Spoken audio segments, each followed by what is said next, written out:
Hi, my name is Sal DeCiccio. I'm on the Phoenix City Council, and thank you for coming out to the budget hearing today. This is important that you come out. This is your budget, your money, your city, and your comments are necessary. What we normally do every year, the city manager starts off with a budget, then that's his budget, staff-directed budget, but then we take it out to the public to see what other changes needed to be made on the budget. And every year, it changes, and it changes because of the public comments. It changes because of the people in the room today, and you took time out of your busy day to be here, and it's very much appreciated. Like I said, this is your city. A couple things right off the bat. We're going to be talking about the budget. We've been working on it at the city, the council level too. There are two things that I'm working on right off. One, I believe that our police presence in the city of Phoenix is drastically short. It's dangerously short, I believe, in the city of Phoenix. We have a goal of hiring 3,125 police officers, and I still don't believe that that's enough. We had a high at one time of 3,300, which seemed to be working really well. We had the right amount of staffing. If you get, and I used this in my last presentation, I get a report every single day on my phone. I know it used to be they'd call you, but now they send you a report on your phone. And it shows you the activity that's occurring on our streets while we're sleeping, while we're protected. We've got men and women out there in blue and primarily that are out there protecting us, and they're doing an amazing job. But if you look at the stress level that must be occurring, we had just 2 police shootings, just 2 in one day on Saturday over the weekend. That's an amazing amount of stress that occurs for these officers, and we have to give them just a round of applause and thanks. Thanks to those police officers that are here today. Thank you for all that you do. I believe that we're definitely short. The other area that I believe that we're short, and I'm working with other council members on, and that's diverting some of the future light rail expansion to repairing our streets.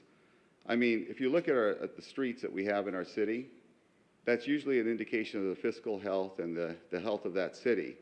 I find one street, just one street in the city of Phoenix that you think is in good shape. I can't find it. So that tells me we have a significant problem in the city of Phoenix. It's no different than buying, if you're going to go buy a package of cereal or something like that, you want to see, if the box is all crumpled up, are you going to buy it? Chances are not. You're going to bypass it. Likewise, when you talk about economic development, you talk about quality of life, this is the first thing that people see in our community. I think it's going to be important. We've hired some people to be able to put more into the streets. It's just not going to be enough, and it needs to be a focus. That's at least where I'm focused on right now, just on those fundamentals. But policing is critical. That is the #1 function that we should be taking care of.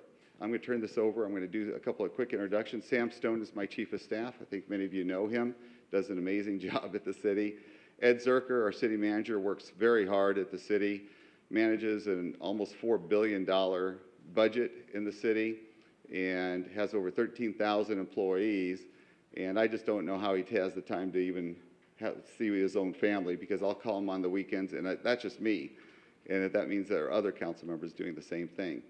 But I'm going to encourage people to fill out these comment cards. Here, you don't have to speak if you don't want to. If you just want to leave a comment, you can do that as well. Make sure you do that, and then we'll start the presentation. We'll turn it over to Ed right now. Thank you for showing up today, everybody. Thank you, Councilman. I want to thank the Councilman, District 6, for hosting the hearing here at Devonshire, and thank you all for coming. I want to say thank you to our city employees who are here to listen. The Councilman was good at our previous hearing. We had some individual specific questions, and we've got staff who can address those right on the spot. I also recognize Nicole Pastor from Mayor Stanton's offices here if you have questions for her. We have a couple of videos. We have the first video is a short educational piece that was actually a result of some input last year from people asking us to do a little more explaining about how the budget works. And then we have one that discusses more in depth the 2018-19 budget. But it is an overview. If you want more detail, one of these is available in the back, and even more detail is online at phoenix.gov/budget. Before we go any farther, I will ask our Spanish language interpreter to introduce herself. Buenos días. Si alguien requiere servicios de interpretación al español, con gusto se los podemos proporcionar. Thank you. When you speak, we ask that you come to the microphone and speak there. It feels formal, but it also helps us to record you for Phoenix Channel 11 and our YouTube, City of Phoenix channel on YouTube. And that way people can see at any time of the day or night. Other council members are able to see what comments are going on in other council districts. So we have your cards. We'll have a couple of quick videos and then we'll get to your comments. So thank you all for being here, and thank you, Councilman DeCiccio.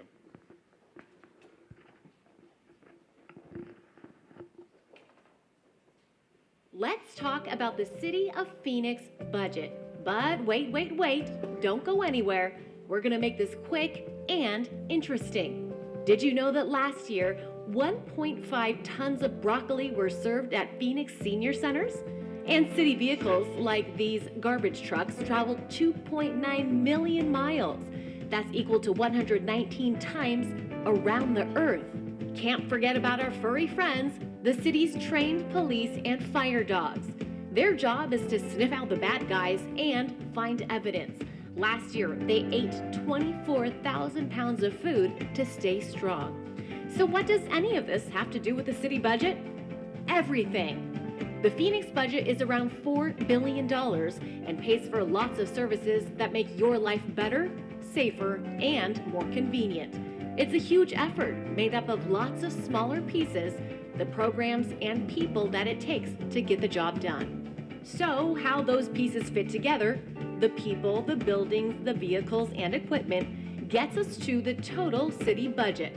Explaining how it works isn't always easy.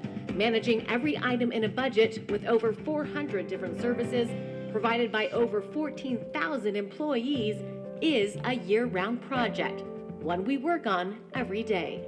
And it's you, the residents of Phoenix, who we have to thank for giving us a budget to balance. The bottom line is that we get revenue, taxes and fees for specific services and grants that we spend on the cost of services. That's city employees, buildings, equipment, contracts, and supplies. Here's how we get revenue to pay for important city services. For example, when you eat at a restaurant, shop in a store, fill up the tank, fly out of Sky Harbor, or pay your property taxes or your water and trash bill. That all helps to pay for things like fire and police, paving roads, new bike lanes, more library books, street lights, clean water, parks and trails, just to name a few. To provide these important services, we divide our work and track our costs through 36 city departments and functions like police, fire, parks, libraries, neighborhood services, water and aviation, and our support services like the city clerk, human resources, finance, budget, and information technology departments. Like clockwork, every spring, departments look at what it takes to provide the services for the year. Did employees leave, or did new staff join the team? Are there needed or unplanned building or equipment repairs? What will broccoli cost next year? Are there new projects that need to be considered? Okay, we talked about broccoli. Now let's talk about pie. Every department gets a slice, or at least a sliver of the pie, and most departments like police, fire, libraries, parks, neighborhood services, and human services are supported by the general fund. It's a pot of money that comes from these areas: general sales and property taxes, revenue distributed by the state from income, state sales, and vehicle taxes, and some fines and fees. The general fund is a little less than a third of the entire budget because it pays for services that everyone needs, like public safety, senior and youth programs, neighborhoods and libraries. It's the part that gets the most of the public's attention. Now, check out this slice. It's a little more than a third, and it's called enterprise funds. Think business revenue. This slice is from those departments that only charge the people who use their services directly.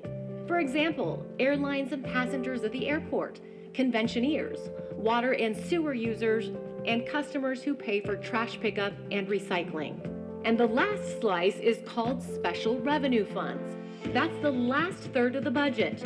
This is funding that comes from taxes dedicated for a special purpose. For example, Phoenix Parks and Preserves, Transportation 2050 for streets and transit, and the special dedicated sales taxes for police and fire hiring. Now, to get the budget to the next step, first we take a look at what we think it'll cost to provide our services next year, looking at salaries and benefits for the employees in each area. That's about 80% of our general fund budget, as well as other costs like replacing equipment and paying for gas, electricity, computers, and supplies. Then we estimate how much revenue we will take in through taxes, fees, and grants. By law, we have to make the revenue and expenses match. That's called a balanced budget. If there's not enough, we ask how to cut back. But if there's more revenue than expenses, we ask how it should be spent. It's the same process for general funds, enterprise funds, and special revenue funds. That asking is called the trial budget. It's a list of proposals from the city manager and staff based on what they have heard from the city council and the community. It's a trial budget because it's not final. It's a starting place to hear from you. The trial budget is discussed with the city council, and then we come to you. Every resident of Phoenix, yes, all 1.6 million of you, are invited to tell us what you think. You can attend a meeting and give your feedback there, or read the trial budget online and give feedback that way.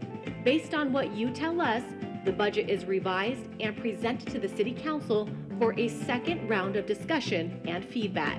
And then the final budget is developed and presented for the City Council to formally adopt. That means when July 1st rolls around, broccoli can be served and trucks can roll through the city. Departments know how much funding they have. Remember the pie?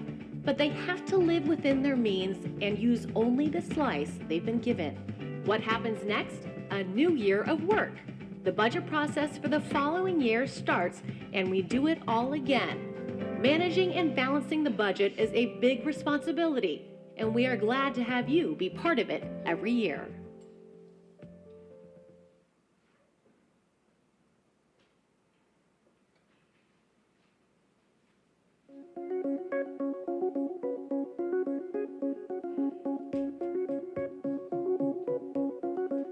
And now, the City of Phoenix 2018-2019 trial budget. Last year, we projected a potential budget deficit for 2018-19, more expenses than revenue, as high as $60 million. Thanks to strong leadership from the mayor and city council, we took early action, and now we have a balanced budget. Here's what we did. Last September, the city council voted to reduce overhead expenses. The council also acted on a new state law that allowed us to spread our public safety pension payments over 25 years instead of 20 years. The city also held the line on spending, giving us a surplus fund balance to start the year. And a healthy economy kept revenues on target. All this led to a 5-year forecast with our budget in balance.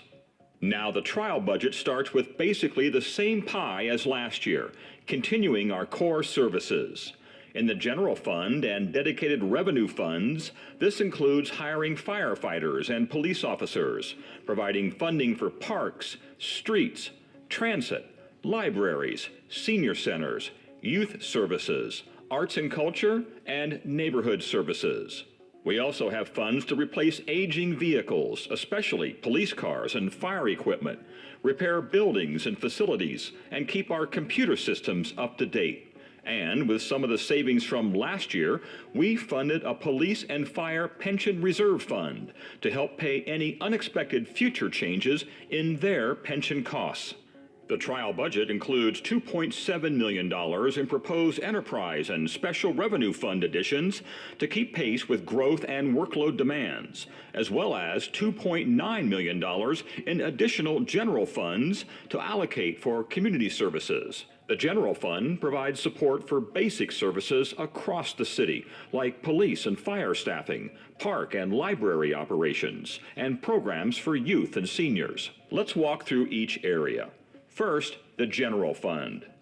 Public safety has the highest priority in our budget, with over 70% of our general fund going to police, fire, prosecutors, court system, and emergency management. In the trial budget, the proposal is speed up processing of the more than 77,000 police public records requests received each year by reallocating current resources. In addition, The police department will add resources for crime scene investigation. Adding 5 new positions will help officers locate and apprehend violent offenders possessing guns. The addition of 8 fire protection positions to support the city's building inspection program and ensure properties throughout the city comply with fire safety laws and standards.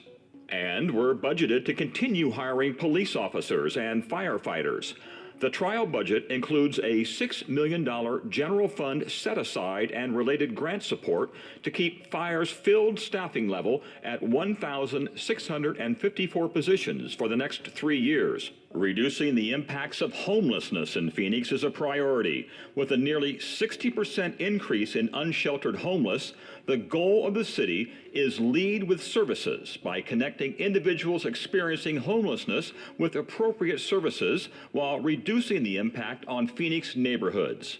The PHX Cares Community Action, Response, Engagement Services Initiative saw more than 1,000 calls for outreach and engagement in the first 3 months. As part of the new PHX Cares initiative, the proposed budget provides for additions across human services, neighborhood services, and parks and recreation, including the addition of 2 more contracted homeless outreach teams to increase the city's caseload capacity by 360 clients per year, and continuing to lead with services. Parks and Recreation will add 2 ranger positions to provide direct outreach to people needing services in the city's urban park system.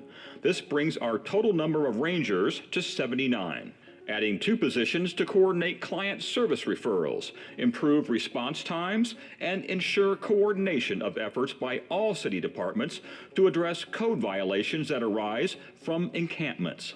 Phoenix continues its investment in neighborhood livability in this year's proposed budget with these proposed additions.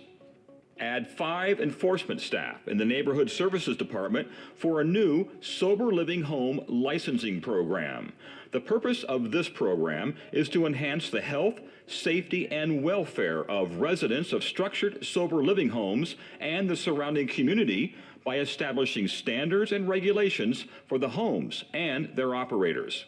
As part of program administration, the City Clerk Department also will add 2 licensing positions to process and oversee applications funded through licensing fees. Increasing shade and replacing trees citywide with $450,000 to plant 750 trees annually and provide water and maintenance for them to thrive. This is also part of the city's Tree and Shade Master Plan. Additionally, the Office of Arts and Culture is proposed to receive an additional $30,000 in funds to increase grant funding for Phoenix arts and culture organizations to pre-recession levels. There is also funding for a project manager tasked with developing a Latino cultural center in the city of Phoenix. And for our libraries, continuing to restore hours for the community. This proposal makes Sunday hours permanent at 4 libraries: Yucca, Century, Harmon, and Ocotillo. Lastly, the budget provides for funding to support outreach for the 2020 census to make sure all residents participate and get counted, and the staff needed to oversee the city's involvement with the census count. Now for the non-general fund piece of the pie. Remember, this funding comes from dedicated fees and charges to customers, like development fees from companies that must pay for construction-related services provided by the city.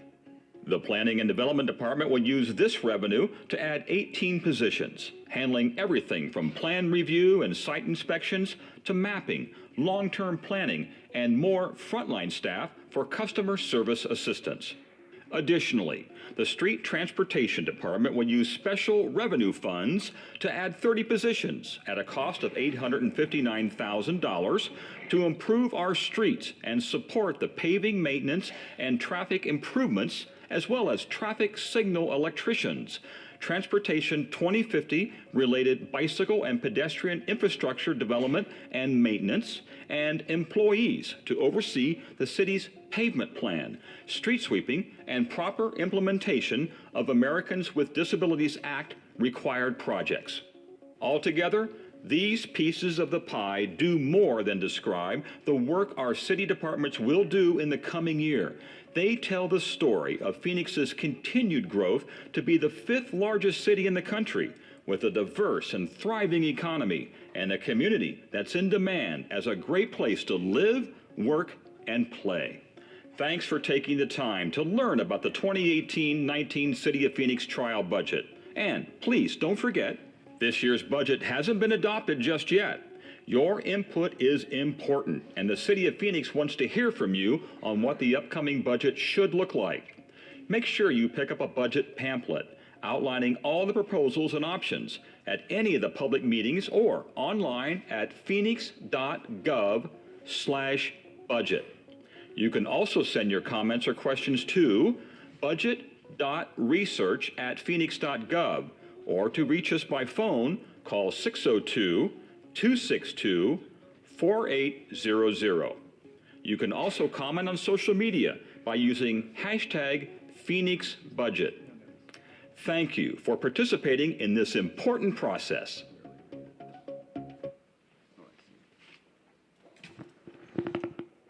Okay, thank you. And now is the time for you to give us comments on your comments on the budget. The first one we're going to start off with is Ken Crane. And what we're going to do is, because we've got quite a few cards, we want to make sure everyone has the opportunity to speak. Everyone's going to have 2 minutes for their presentation. Thank you. Ken, thank you. And thank you for all that you do in protecting our city. My name's Ken Crane. I'm a Phoenix police officer. I'm president of the Phoenix Law Enforcement Association. What I want to talk about is a big surprise, police manpower and staffing. We are understaffed on the Phoenix PD. That's a bit of an understatement.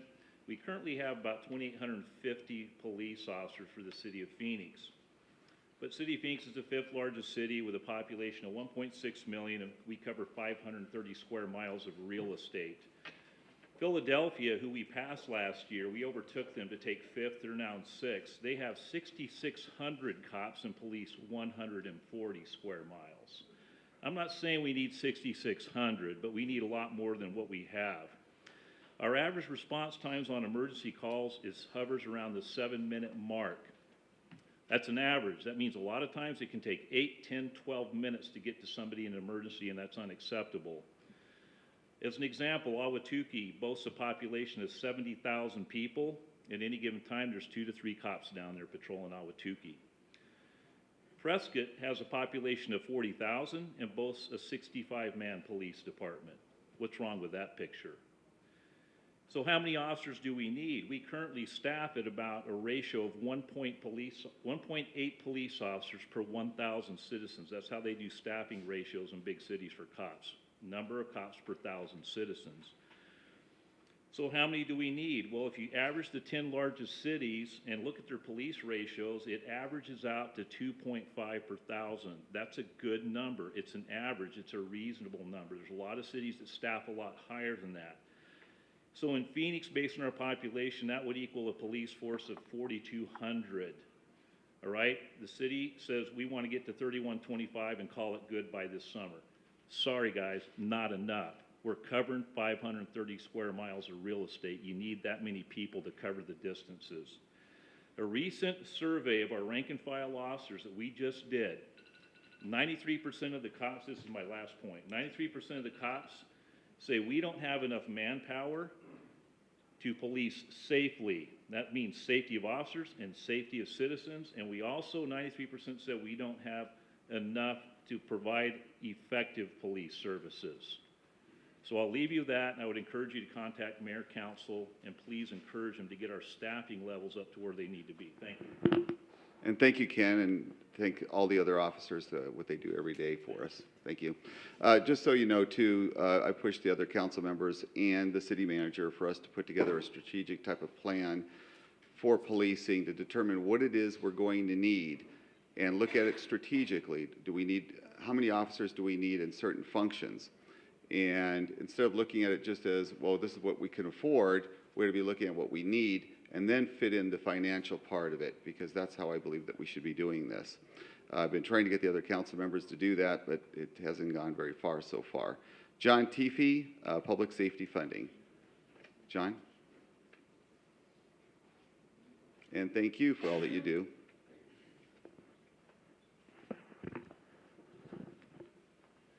Good morning. Councilman, City Manager, my name is John Teefy. I live at 4710 North 35th Street, just right around the corner here. Been there for 26 years, raised 3 kids here. They all went to Arcadia. And I've been part of this neighborhood for, as I said, almost 3 decades.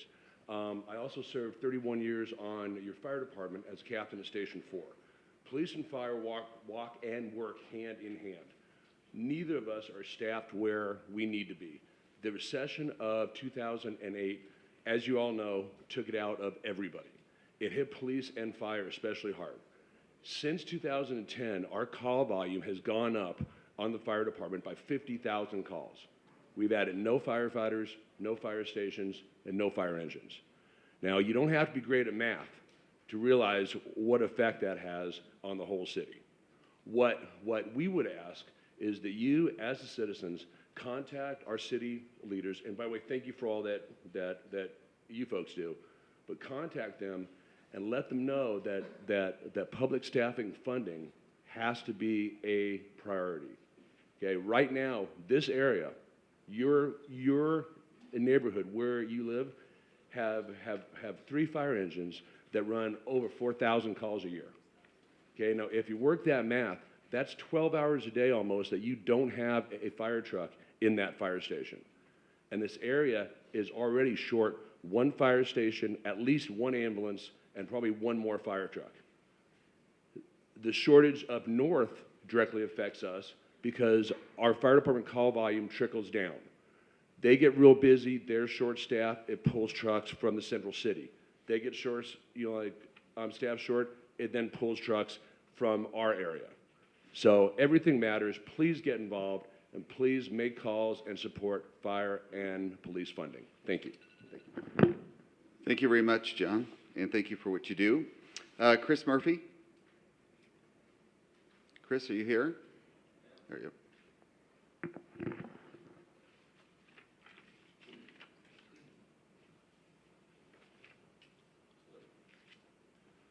Hello there, my name is Chris Murphy. As you can see, I work for the Phoenix Fire Department. I'm going to echo some of the same things John said, but I'm going to use some specific examples. First of all, I want to tell you thank you for allowing me to serve you. I am a Phoenix native. I've worked for the fire department now for 25 years. It's great and it's awesome to hear Councilman DeCiccio talk about the support that police officers need. We need more police officers, but again, like John said, public safety goes hand in hand. We're about 138 firefighters short. What that means to you is response times in fire trucks. We have to get to your house as quickly as possible. If there's a drowning, if your house is on fire, if there's a car accident. Yesterday in Maryville, there was a save from a fire. We were actually able to pull somebody out and save them because of the quick response time. As John mentioned, here where you live, the trucks are so busy and so short-staffed as far as other stations that oftentimes the station that you think is down the street and the fire truck that's there to protect you, they're out on another call. When that happens, instead of us being there in 4 minutes, now it takes us 8 minutes. That's twice as long. We also have geographical things as well that create the need for more stations. When you look at Payastoa Peak, Camelback Mountain, and for you on the south side of your area, South Mountain, those create humongous challenges. In 25 years I've been on the fire department, there was a station that was set to be at 64th Street and Indian School. The station's never been built. In Ahwatukee, I worked at a station at 20th Street and Chandler Boulevard. And in Ahwatukee, in 25 years, we've had 2 stations. They built 1 station. That's it, 3. So for you guys, the most important thing to us is that we get to you quickly. So in order to do that, we have to have 138 more firefighters. They have the same staffing models that they do for firefighters as they do for police officers. And that equals the number of citizens. That's how many we're short, 138. So the more people we have, the more fire trucks we put in service, the faster we can come and help you in your greatest time of need, which is what we're here for and what we want to do. We want to serve you. But you have to be able to relate to them where you want them to spend those dollars. Thank you. Thank you, Chris, and thank you for serving our city. Candace Primo? Candace?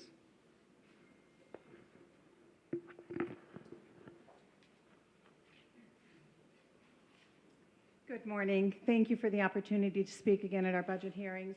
I have attended 2 other ones, and my biggest concerns are the dedicated special funds. We have 3 that I have been able to search through the city's website: G3696, S31877, and G4987.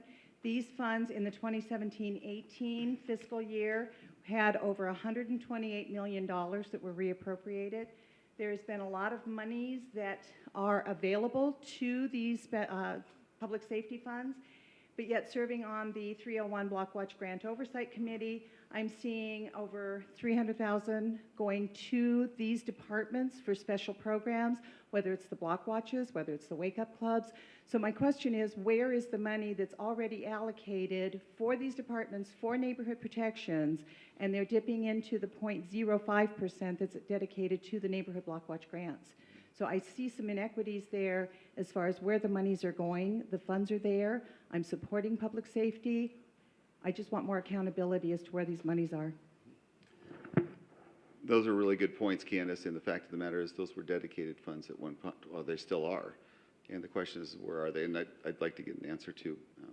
Thank you. Yeah, I won't know every answer to $4 billion, but I'd like to look into that myself. Thanks for doing that, Ed. Thank you, Candace, and thanks for all your volunteer work. Mike Brennan.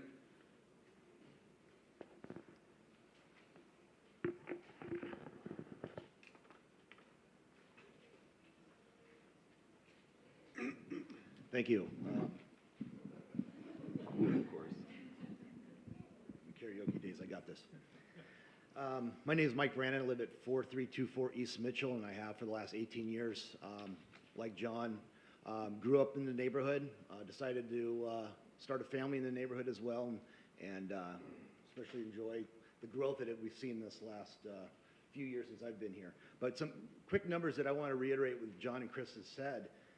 We have seen a major increase in call volume in the last 8 years, 50,000. What that equates to, do the math, is 6,500 additional calls in this Phoenix area. In District 6, especially in this area, there's 3 fire stations, 12, 13, and 17. Those stations, just to give some quick numbers, have seen an increase in the last few years. Station 12, which is 32nd and Glen Rosa, 3,400 calls on average, for the year. Station 13 is 4,757 calls, and Station 17, 16th and Missouri, 4,238 calls. Out of these stations, about 38% do not meet the standard that we as firefighters follow. It's called NFPA, National Fire Protection Association, set national standards that we follow. NFPA 1710 has a standard response of 5 minutes and 20 seconds. 38% of the time, those stations don't meet that standard. We have a major shortfall. I live in this community. It means something to me. I'm asking citizens that feel that this is important to make contact with their elected officials, city officials, and let them know that this is unacceptable. We demand a plan, and I'm hoping citizens here are passionate about this as well as I am. We need to make some changes. Thank you. And thank you again for your service. Marissa Hamilton, Light Rail and Pension Crisis.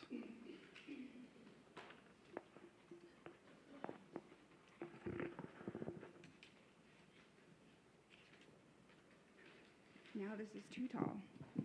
That's okay. I think we're good right there. So there's a couple of things I wanted to talk about, which I did talk about last week at one of the budget hearings. One is I'm not seeing anything in this documentation about how we're going to handle the $4.4 billion pension debt and unfunded liability. And I think that's something that we need to take seriously. And just saying, well, the state let us add, another 5 years to be able to push it down the road, that's just unacceptable to me. That means that my generation is going to have to pay for the mismanagement of funds now, and I'm not okay with that. And the generations after me are probably going to have to pay for it too. And this crisis is just going to keep blowing up, and I don't want Phoenix to become the next Detroit. And that's what I'm seeing, especially when you look at the signals of our increase in homelessness. We have to, just having a care program isn't sufficient. Also with the care program, I called the number, and all it does is really allow people to report that there's homeless people in their neighborhood. It doesn't actually let the homeless people get help. And if we're going to have a program that's going to be successful, I think it requires more than just having police show up to tell homeless people that they have to move. And we can say that we're services first, but if we don't have a way for the homeless to have a phone number to call, how can we say that we're actually services first? That seems to be more that we're treating the homeless as a nuisance rather than recognizing that maybe some of our bad policies have increased the homelessness issue that we have in Phoenix. Another thing that I wanted to talk about was the light rail expansion. I talked about this last week, posted a video, and I got a ton of comments on my video about how the light rail has, basically it's just taken crime that we've had local in Phoenix and it's just bringing out to the suburbs. And people are not happy with that. I've also looked at the businesses that have been around the light rail construction, and we have so many small businesses. If you go to Mesa, where it's been under construction, you see small business after small business after small business that has gone out of business because of the light rail construction. In South Phoenix, I think we had 3,000 people sign a petition asked to not to increase and expand it. So I don't want billions of dollars poured into that while our roads aren't being maintained and our sidewalks aren't being maintained. And the last thing is about consolidating elections. I think it was our councilwoman Laura that said that we needed to have the city control our elections. But when we already have a budget crisis, even though that's not what you're calling it, you're trying to make it look so pretty, we need to save every dime that we can, and consolidating elections makes sense, not just from a fiscal responsibility perspective, but also from the fact that that will increase the amount of people that will participate in elections. So that actually is having the city have a bigger say in who gets elected and taking control over our budget and taking control over the direction of where the city of Phoenix goes. And I think the most important thing is the call to arms needs to be, we don't need Phoenix to become the next Detroit, and that's what I'm seeing is happening. Thank you. Thank you, Marissa. Thank you for all your volunteer work. And you are spot on with the pension crisis and the debt.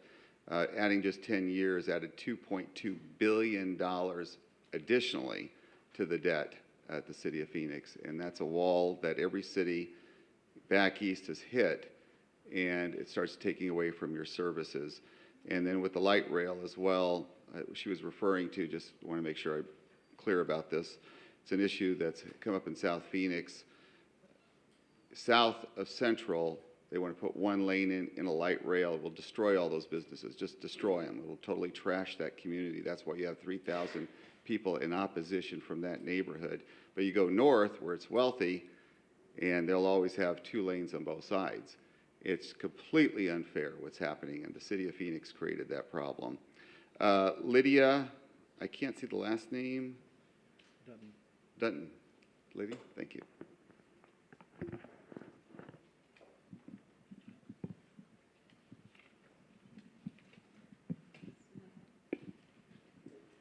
Hello, everybody. I'm Lydia. I'm a constituent resident of District 6.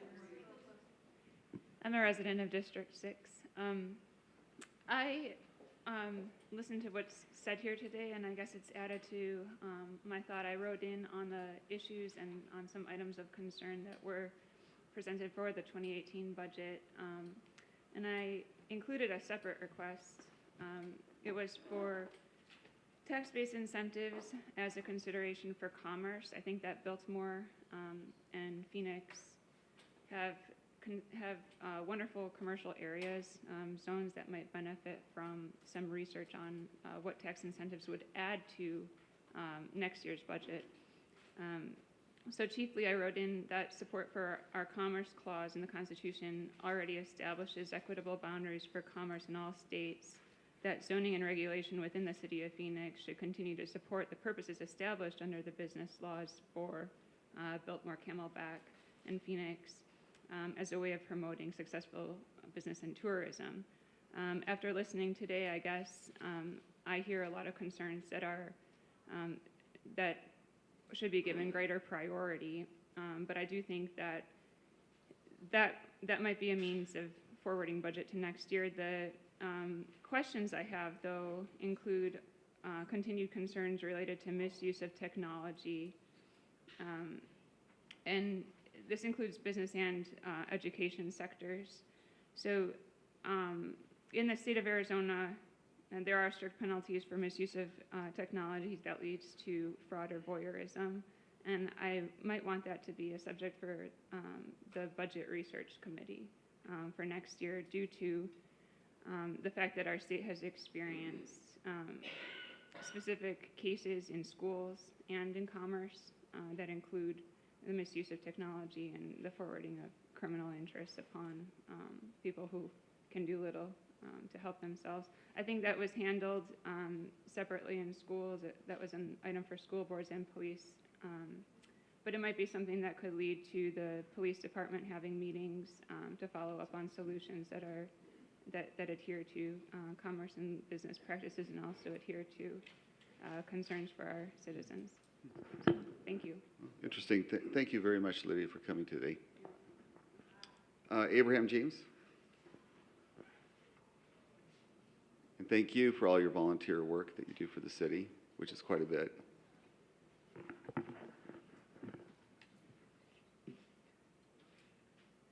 Good morning. My name is Abraham James. I am the chair of the Library Advisory Board. I'm also the chair of the Encanto Village Planning Committee.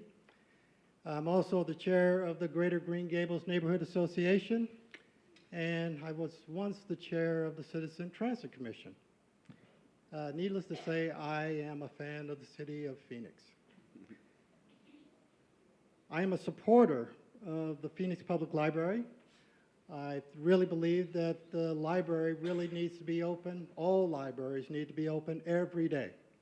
And I would love if you would consider having more hours and less days of closure. I am also a fan of the Phoenix Public Arts. I would ask that there be more funding set aside to repair public art within the city of Phoenix.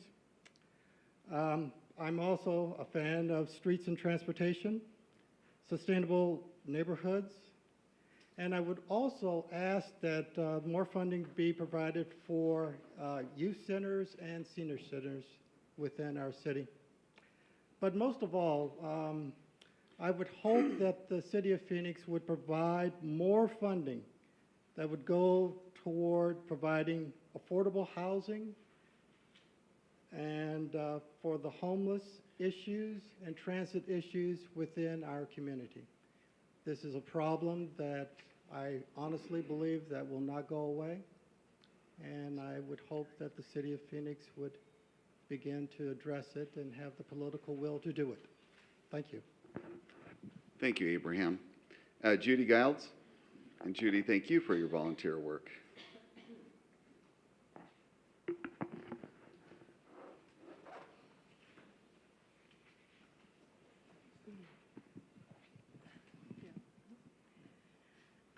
My name is Judy Giles, and I am a board member of the Friends of Phoenix Public Art and a former commission member of the Arts and Culture Commission. And I'm here to talk about the maintenance budget for the public art installations in Phoenix. Thank you so much for your support of the arts, Sal. We really appreciate it.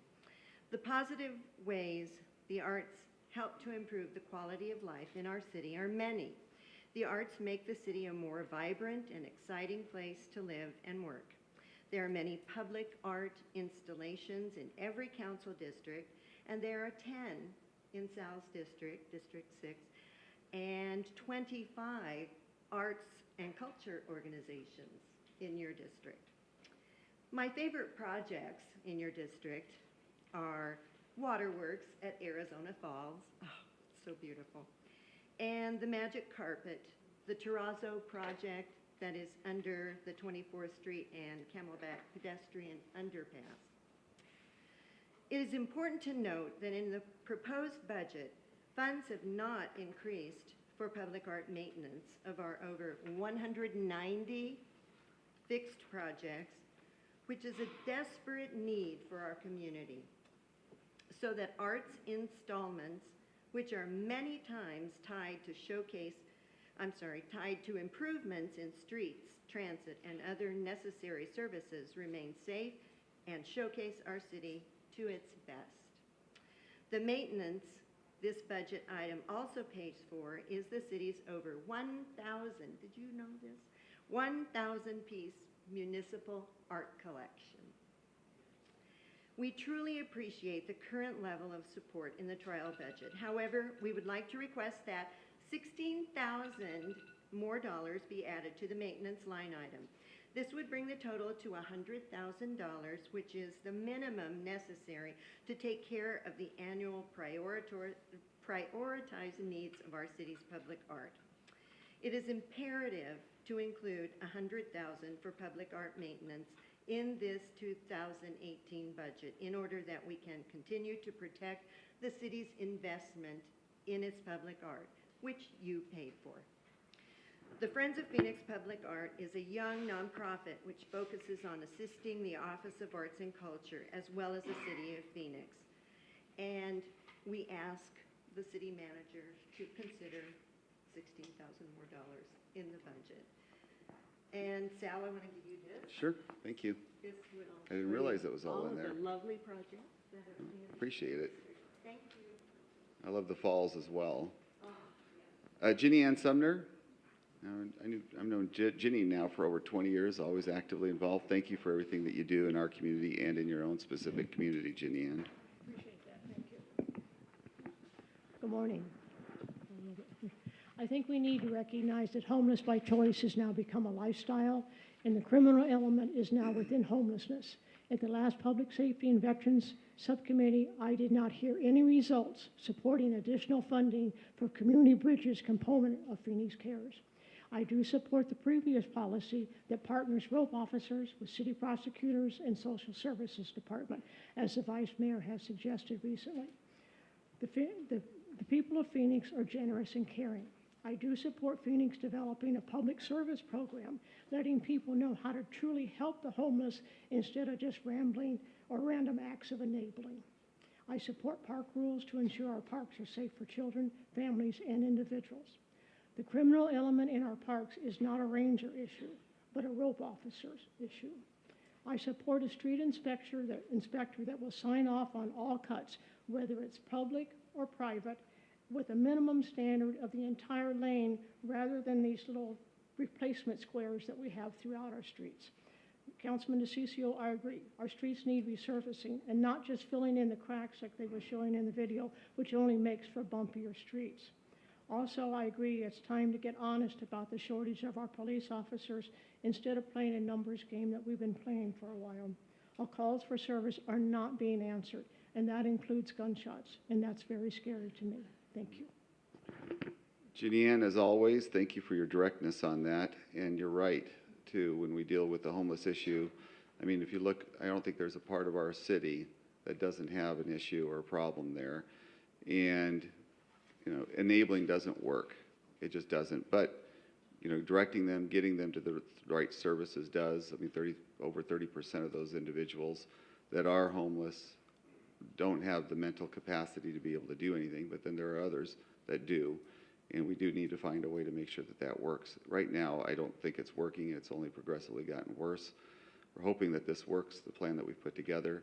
I don't know if it does. I talked to Steve Chukri, Board of Supervisor, from Maricopa County. He and I are going to be working on some things together, possibly expanding the downtown campus with Cass.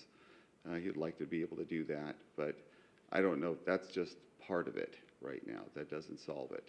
And allowing individuals to camp out, I just don't think that's proper, and it's not good for our city. Carl Brunig.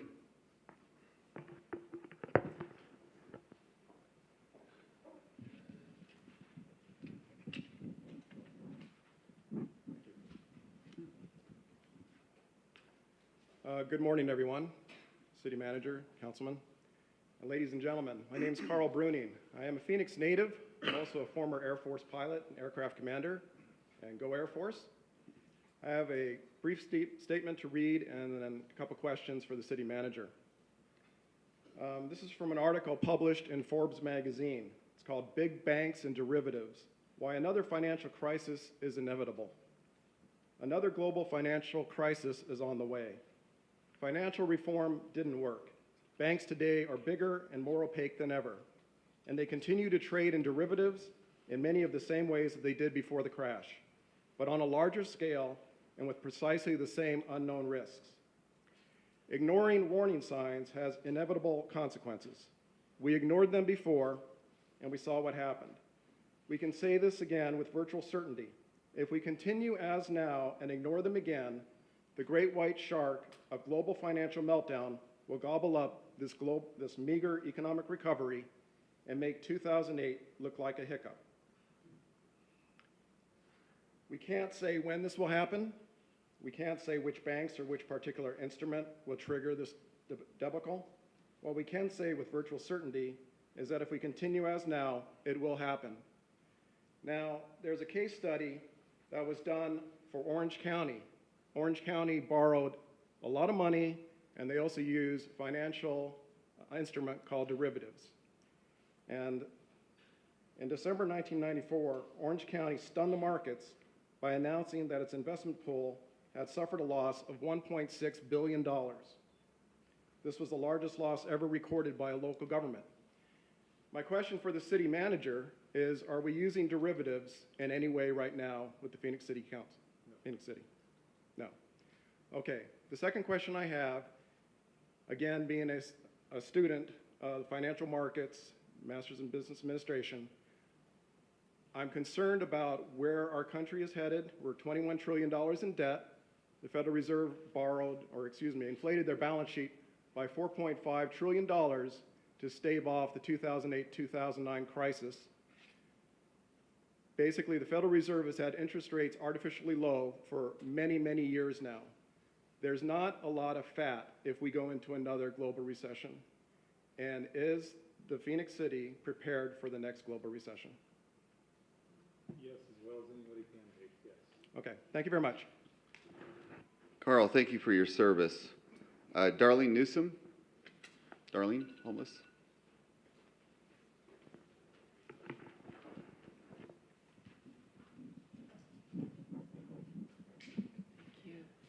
Good morning. First off, my name is Darlene Newsom. I'm CEO at UMOM New Day Center, and I've lived in the city of Phoenix for 20 years. I've been at UMOM now for 15 years. And first off, a big thank you to public safety, the fire, and the police department. I do support the increase of officers. I mean, they're a true partner in working with the homeless community. And I don't know if the homeless community really says a big thank you to all of you, because I know how much you respond to all the homeless issues. What I'm going to talk about today is mainly homeless families. You've heard a lot about individuals, but we have a lot of homeless families out there too. To me, it's not okay to have children living in our streets. It's not okay to have a family living behind Circle K. We don't have enough resources. UMOM is all about ending homelessness, not managing it. We have great outcomes to permanent housing from our facility, but we don't have enough emergency shelter beds. We all have heard how we came to functional zero when ending veteran homelessness. We can actually do that with our families. We can end family homelessness. So my request is for an additional $200,000 to support additional emergency shelter beds at UMOM, because we believe that with those additional beds and with our partners in the community that we can end family homelessness. And homelessness is not just the responsibility of the government. It really needs to be a balanced approach between the private sector, the faith-based community, and government. And at UMOM, 50% of our budget we raise from private sources and from foundations. We're just asking for the city to do their fair share in helping us end homelessness, especially among our families. Thank you. Thank you, Darlene, and thank you for your labor of love every day that you do. John Walker? John Walker? Oh, there you are. Aha, you're the one with the baby. I was talking to John earlier, talking about those days. They're very special days, and it's great to see you with your baby like that, too. Thank you, Councilman. You know, you can call me Sal. Thank you, Sal. My name is John Walker. I'm a founding member of the Phoenix Spokespeople Cycling Advocacy Organization, and I'm here to speak about safety or the lack of safety on the roads in Phoenix. There's been a lot of news articles coming out about shocking number of pedestrian deaths, and it doesn't make the news, but there's a huge number of vehicular fatalities, car crashes. I'm a former prosecutor at the county attorney's office in the Vehicular Crimes Bureau, so I know firsthand how dangerous our roads can be. And a big part of it is the danger is built into the roads because for many years Phoenix has emphasized speed and capacity to move as many cars as quickly as possible. What we're asking for is that the city continue to work with us, and we have worked with the city, in building safer streets, and that includes streets that serve everyone, pedestrians, cyclists, and cars. Councilman DeCiccio talked earlier about appealing economically to being an appealing city, and roads are certainly an important part of that. Maintaining that is also important. I would also point out that how we use those roads is also important. If you have an investor or someone who wants to move a company come to Phoenix and they see our growing traffic issues, that's going to weigh on their decision heavily. And how we fight those issues is getting people on other modes of transportation as well as cars. We're not going to solve our transportation problems with single occupancy vehicles. If we can get more people on light rail, more people on bikes, those are fewer people on the roads causing this congestion. What I ask the City of Phoenix to do is to continue their work and to spend more money on things such as separated bike lanes, which we have a very short one on 15th Avenue. And there are some plans for a protected bike lane on 3rd Avenue in the downtown area, so we're excited about that. We have been working with the city with some differences of opinions that we have about that, but we appreciate the city moving forward. But I have to be honest, we're not moving fast enough in that, and that's why we continue to make the news in bad ways. And I want the city of Phoenix to be able to make the news in good ways. I transport my other daughter every day on a bike to school, and we worked with the city to improve the infrastructure on Virginia Avenue, which is just south of Thomas. There's a bike lane now. I feel fairly safe riding on there. 3rd Street, however, currently is designed in a very poor manner. And just in the past several months, I've seen 2 red light runners, and I've seen a very serious collision there, aggravated by the fact that cars don't travel 35 miles an hour on 3rd Street. They travel 50 plus. And in fact, one of the 3 cars involved in the collision mounted the sidewalk and smashed into the light pole and sheared off the pedestrian call button. Had I been standing there with my daughter, we would have been killed. And I think Phoenix can do better than that. So I really hope the city looks into that and spends more money and continues to work with us along those lines. Thank you. Very compelling, and thank you for coming out today. Karen Kurtz.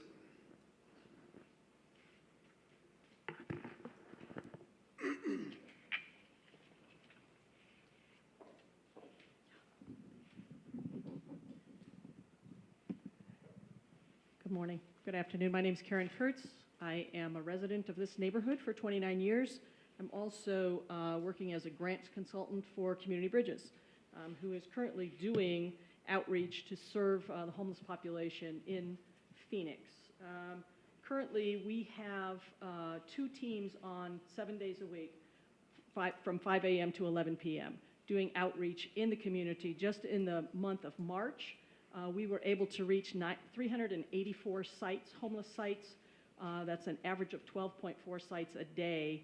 About 9 on average come from referrals from the city. We have a partnership with the city, and about 3 on average come from hitting hotspots out there. So we're reaching people. It's just that there's way more out there.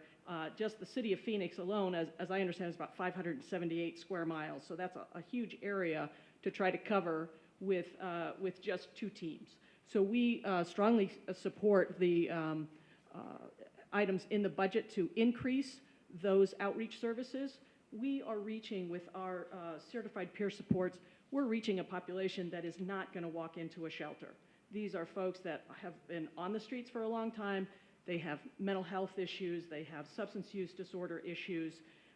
What those peer outreach folks do, first of all, they have their own lived experience. They're in recovery themselves. Many of them have also been homeless, so they have experience, as well as they have behavioral health credentials. They can engage this population. They can connect them to services, not only those HUD housing services that are in the community, but also the crisis services and the behavioral health services that Community Bridges provides. So not everybody goes the route of shelter. Some folks, we can get into services, we can get into crisis services, we can connect them. They go through crisis, they may go into recovery homes, they may go into one of our housing programs or one of the other housing programs in the community. Some folks will go the route for shelter. But this is a very high needs, high acuity population that we're reaching, and we're not going to reach them if we're just waiting for them to walk in the front door. And thank you, Karen. Linda Colino.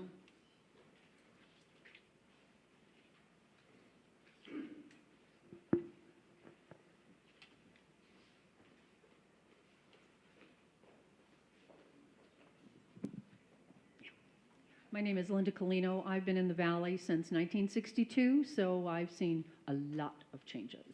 One of the things that I wanted to talk to you today about, well, actually, there are two things. One, I wanted to throw my support behind the City Council for getting the, well, we're almost this close to getting the structured sober living home licensing funded and approved. And I can tell you that is, that we've been working on that for over a year, and it's going to help out our communities. The city right now didn't know how many there were, and we're starting to, this is going to start the process to get them identified and to get them responsible for maintaining the health and welfare of those that are in the structured living homes.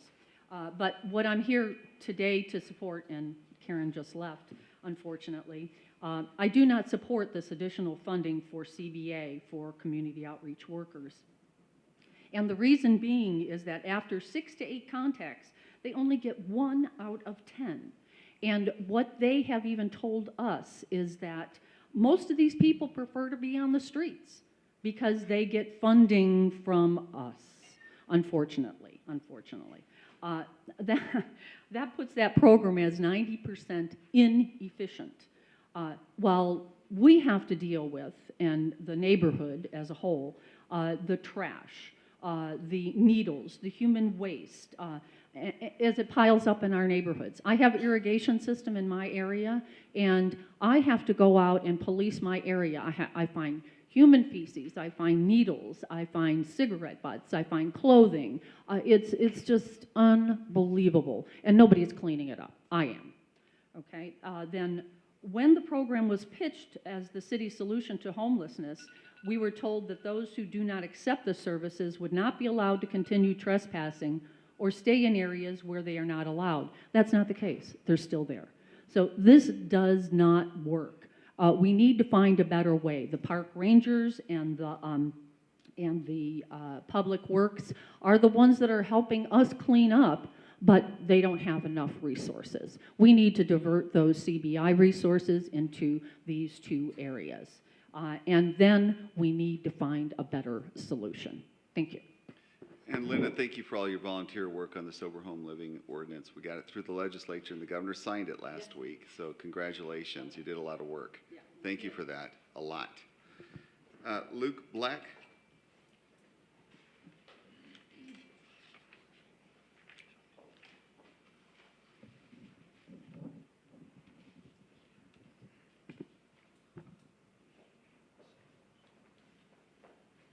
Hello, my name is Luke. I'm a resident here in Phoenix. I am here to advocate against increasing funding for the police department. The police department is looking to add $61 million to their budget to hire more police officers. Those officers were approved 2 years ago. They've been trying to hire those officers for 2 years now. The fact of the matter is people don't want to work for the city of Phoenix Police. We have one of the most deadly police departments in the country. Second only to Los Angeles in 2016. There have been 19 police-related shootings already this year, and 11 people have already been killed by the city of police this year. The fact of the matter is that the city continues to try to solve problems through policing. We don't fund homelessness. We don't fund homelessness services. We don't fund neighborhood services. We just continue to dump money into the police department, and frankly, that's lazy use of taxpayer dollars. There are 2 avenues where I think we need to be directing this money to, and those avenues are specifically to address accountability for the City of Phoenix Police.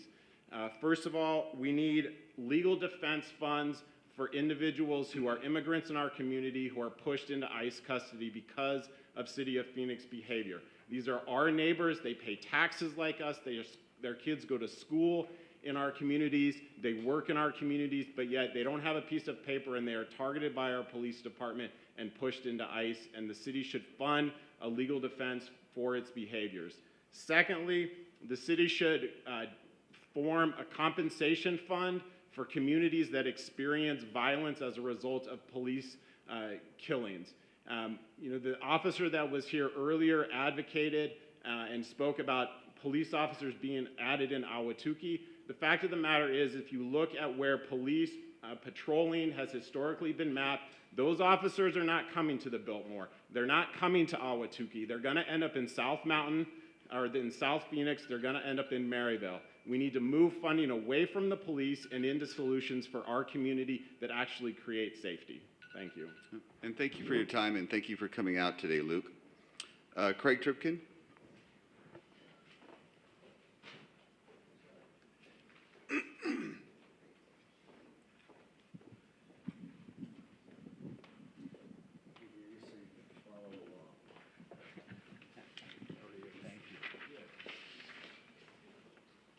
Hello, this will work. My name is Craig Tripkin, and I'm representing Central Arizona Shelter Services. And I'd like to set the table for you with regarding homelessness. Number one, homelessness is bad for the individual who's homeless. It's bad for the neighborhoods in which they are being difficult to the neighborhoods, and it's bad for our community. It looks bad for our community. We have had an unsheltered population triple in the last 6 years in the city or in the Maricopa area. The amount of resources the police department and fire, this is anecdotal because I don't think they track it definitely, but police department will tell you maybe it's 25% of the time they spend, it's with somebody who's homeless. Fire department will tell you it's a greater number than that. And again, anecdotal, but I believe it's largely true because I've done ride-alongs with all of them. We are going to lose 382 beds by September of this year, and that's 27% of the total beds we've had. We turned away, the overflow shelter is, as you may, closing down on the campus. That's been housing 250 or so people. We turned away 60 people last Friday night because of the closing of the overflow. Those are people who are going to be in the neighborhoods, and that's a real problem. CAS, what I'm here to pitch, to tell you about is CAS and client services, case management services related to homeless people. CAS has to, we've got a 47-to-1 ratio right now. We need a 30-to-1 ratio, clients or caseworkers to clients. And more importantly, we cannot get to 2/3 of the people who are case management eligible for us because we have a lack of case management. As the campus decreases, as Community Bridges tries to bring people in, we're not going to be able to house them. So I'll quickly close by saying, well, I'll just simply say, we need case management. If we're going to do a good job with people, we should not be just a dormitory. There's going to be a lot of talk of expansion of the campus that's going to be coming up soon. CAS has a serious seat at the table with regards to that because it's going to be CAS that's bearing the burden. We need the case management and the physical plant improvements to go with that expansion if it in fact happens. And I guess the last thing I'll say is if you want, case management works. We have positive outcomes for about 80% of the known outcomes for about 80% of the people that we take seriously with case management. If you want to get homeless people out of your neighborhoods, we need to do two things. We need to move them along faster and make it more uncomfortable to be on the street than it is to get services. We need actually three things. We need to clean up the campus area so that it's not a little hell zone for people to go to. And number three, if you want to get people out of neighborhoods, get them a bed at CAS because it works. Thank you. And Craig, thank you for all your volunteer work too that you do for CAS and the homeless issues. This has been your #1 issue for over 20 years. Are you favorable toward the expansion that some are going to be proposing? I'm favorable toward it, but Well, only if we can provide services for those people.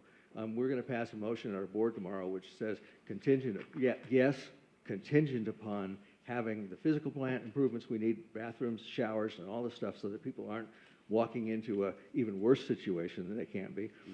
We believe the campus area ought to be cleaned up, but also it's going to take significant casework for us to even stay ahead of it. Otherwise, we're just going to be a big dormitory, and that's not going to address the problem. CBI won't have any place to bring people, and they do, and we're going to be, like I say, we're going to be turning 250, 300 people on the street over the next. well, the city doesn't want you to become a dormitory either. I understand. I understand that, but that's. I understand that, and that's what we need to make sure that why we're at the table in those discussions. Otherwise, expansion is just adding beds and showers, and we need more than that in order to do an effective job. Well, thanks for your time today. Thank you. Karen Cruz. Hello, Karen.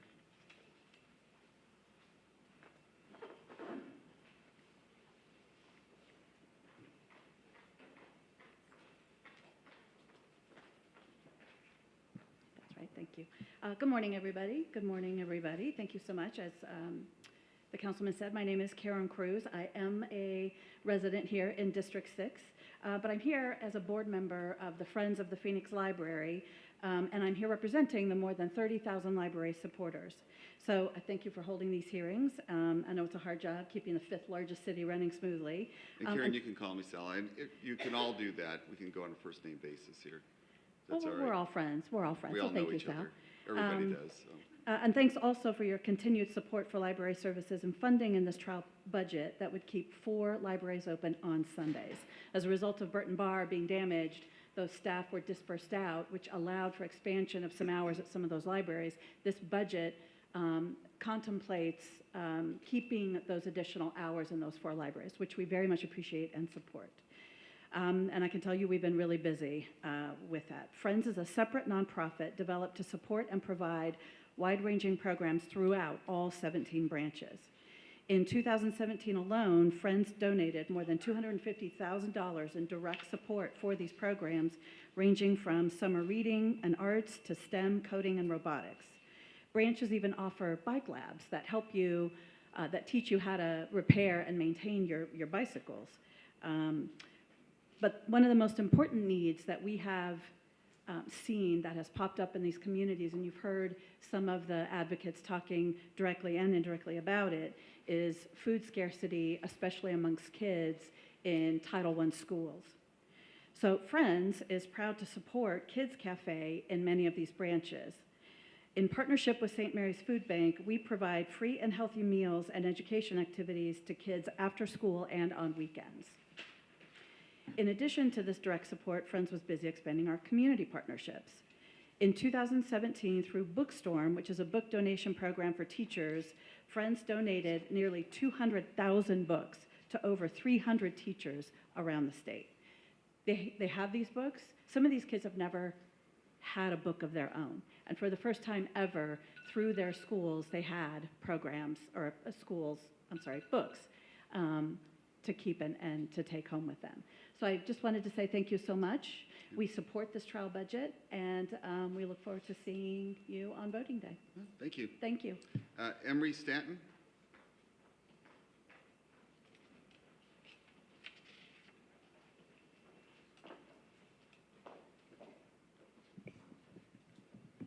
Thank you, everyone, for being here today to be part of feedback for our city and this budgeting process. I think of budgeting as something that reflects our morals and ethics as a city and as a society where our money gets spent. And one of the things I've been thinking about and reflecting some of the comments from the gentleman who spoke a few turns ago is around policing and what public safety looks like in a community.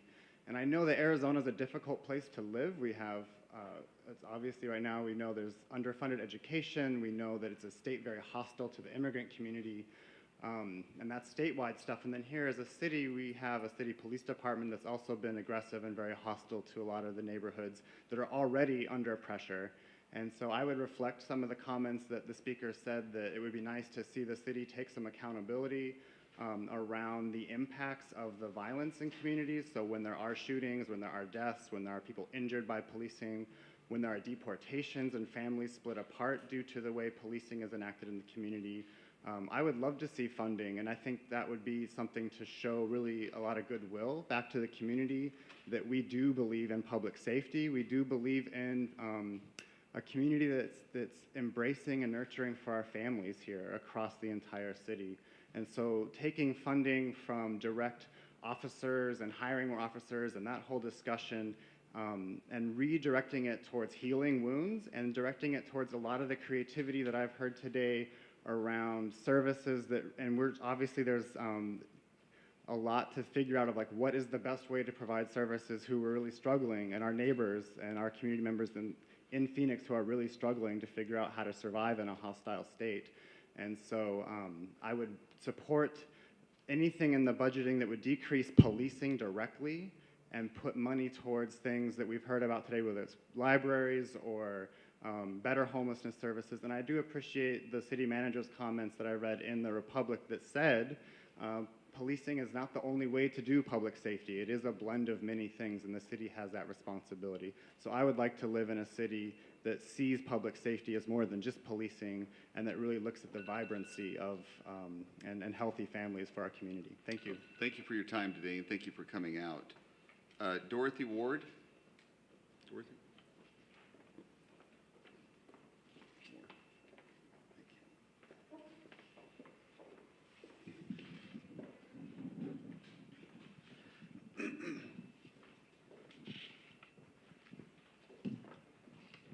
Thank you for allowing us to have, to have this input into the budget. I'm very concerned about the lack of funding for police and fire. And I'm concerned about the homeless, but I want to speak about the trees and how I appreciate that you want to plant 725 more trees. Well, thank you so much, Dorothy, and thank you for coming out today. And I can barely see the last name, Laura Wild? Laura Wild? We'll come back to you. Celeste Castronea.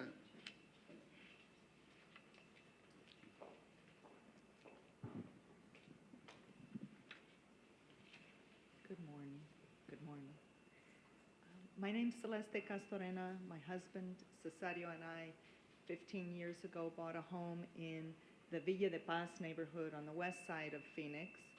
And while we were not able to go to the meeting that was near our home, we are very grateful to be here this morning and to hear some of the comments have been just wonderful. In fact, just about every comment has been really piercing and wonderfully well put. So I came wanting to speak about the short-term versus long-term investment and the short-term money that seems to be available of nearly $3 million, and the long-term extra that will apparently be paid out that appears to be $2.3 billion for the pensions of police and firefighters. I think that it was really amazing what Luke had said about increasing money for the police department is not something that many of us want to see. And the speaker that just spoke about wanting to see solutions and wanting us to know that policing is not the only ingredient about public safety. Public safety includes uplifting our families, public projects, investing in the maintenance of projects that are already committed to, and I would like to mention the canal project at 107th Avenue between Camelback and Indian School Road. Things like this would enable more families to do bike riding, and we would like to see projects that uplift the family. Another important ingredient would be that public transit, we need to see the expansion of public transit, especially light rail, and of course, libraries open daily and better hours, and that helps uplift families. Thank you.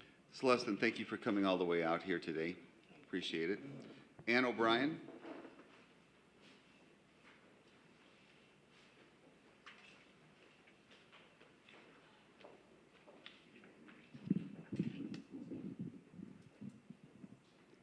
Good morning, and thank you for this opportunity to speak. My name is Ann O'Brien, and I was born and raised in North Phoenix. I'm unable to be at my community's meeting tomorrow evening because I serve on a school board.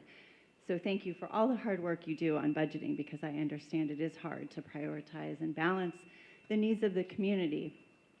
But I would like everybody to understand that in North Phoenix, USAA Real Estate is starting to build 1,100 homes in our area. We also have unincorporated county islands where rural metro will no longer service and take calls there. So I plead with you to ensure that we have proper public safety, not only in the fire department, but as well in the police department. I think our communities in District 1 and District 2 are thought to be safe communities, less calls, but I can tell you that a couple of weeks ago in my neighborhood, where a person, either with mental health or drug issues, went into a home where there was a 7, 8, and 8-year-old and a 93-year-old grandma. And we've also had a situation where another person similar to that broke into a home where young children, 12 and 10-year-old girls, had to defend themselves because the police couldn't get there in a timely manner. So a 12-year-old used a knife to stab that intruder. So I would please consider that, as well as Fire Station 55, which has been long overdue and is currently working out of a Marriott in our neighborhood for at least 12 hours a day to service our community. Thank you so much. And thank you for your service, and thanks for coming out here today. Laura Wild, is she still here? The last time? Okay. And then Terry Saransky. Hi, Terry.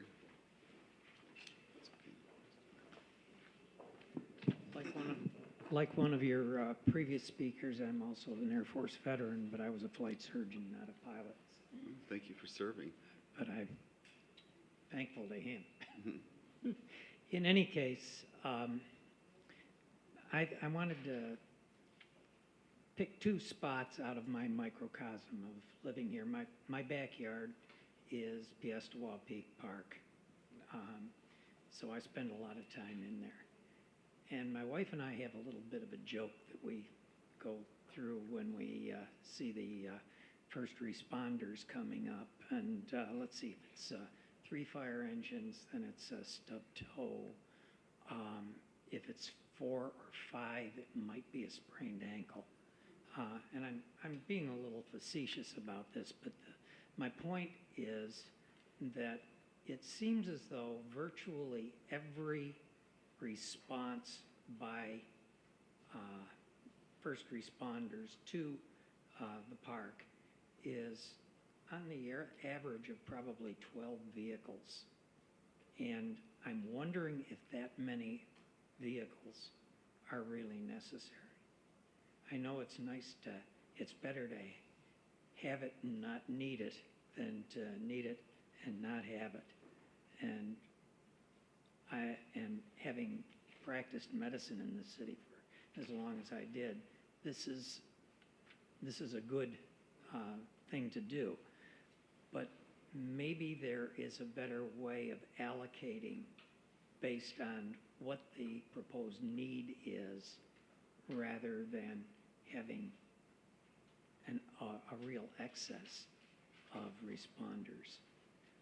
Saving money rather than reallocating money. The other part of my microcosm is the light rail.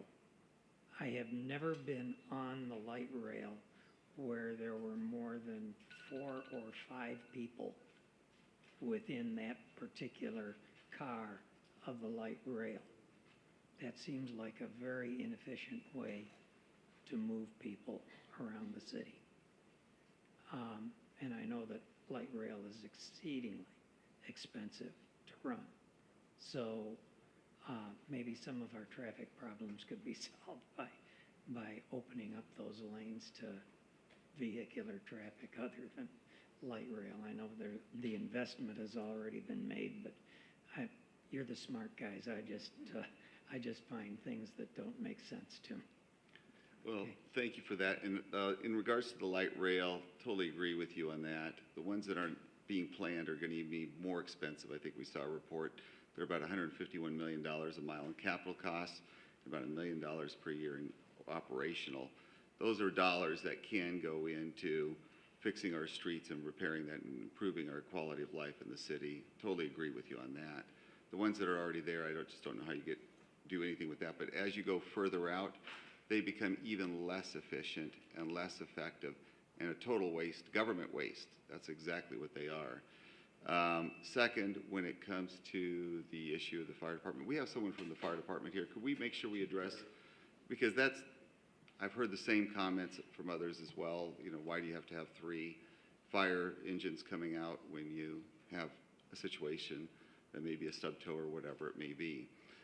So if you could, we've got someone that can answer that. And I fully admit that a mountain rescue is not easy. Well, no, that's pretty difficult. I hike.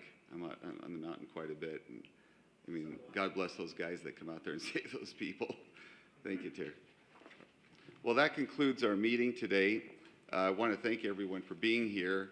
Really appreciate you taking the time out of your day. This is important that you came out here, especially for those individuals that came from way out, from Villa de Paz over here, and then Ann came all the way out from the northern part. Thank you for coming all the way out this way. Really appreciate it. The fact of the matter is this is your city. One lady actually thanked us for having the meeting. This is your money. It's not ours. It's your money. It is your city, your police, your fire, your organizations. And that is what's critical here, is that this is yours. Thank you for everything that you do. Come on out.